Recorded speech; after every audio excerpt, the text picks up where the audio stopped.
Hello everyone, it's me George again, and it's election time, and we're all faced with the big question: who should run the country? The only problem is that we're presented with a choice between three men whose pasts are murkier than an Icelandic dust cloud. So what's the solution? How can we fix sleaze, corruption and continued disappointment in our political system? Well, I think I have the answer.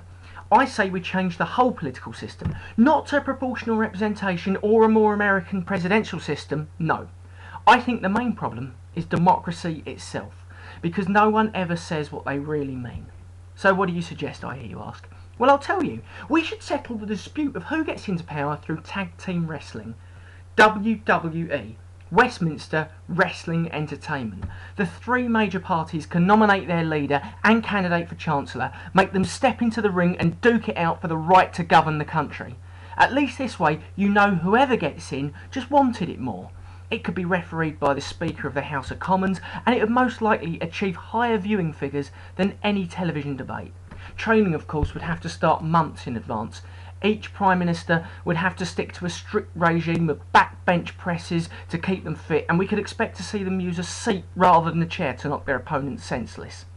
Also, it would be well worth it to see our candidates dress up in wrestler-type clothes. I mean, imagine Gordon Brown entering the ring in tight red Speedos. Every housewife's fantasy. The question is, who would win? Well, as for the Conservatives, I don't think that Cameron and Osborne would want to get too down and dirty, and they might probably pay a couple of lookalikes to fight for them. That would lead to immediate disqualification. The Lib Dems, I think, would struggle too. Clegg's a little bit too good looking, and he might adopt the don't hit the face approach to the bout. And Vince Cable looks a little bit old and helpless, and probably halfway through I imagine he might have to get his puffer out. So we're left with Labour. Gordon Brown and Alistair Darling, well, they're both Scots. That's a good start. Gordon Brown is already a deeply ugly man, so I imagine he won't be too worried if his face gets another beating, because he already looks like he's constantly having a stroke. Alistair Darling's eyebrows are enough to strike fear into any would-be contender. So I suppose the outcome, whatever it is, it doesn't matter, because the viewing figures are likely to be higher than X Factor. And I suppose that's all that matters. Now for the ongoing adventures of Carsten Broadstairs. What a crazy couple of months it's been, Huxtable. That's right, sir, it has. Still, it's been worth it now, sitting on a sun-kissed beach. Ah, here comes a waiter.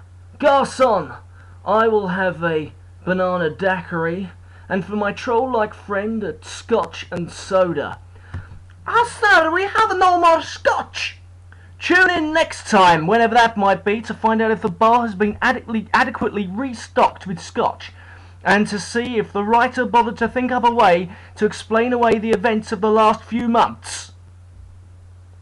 Well, thank you everybody. That's been my podcast. I hope you enjoyed it. Again, if you want to send me an email, it's georgerowpodcast@gmail.com, and to look at my website, it's georgerow.mypodcast.com.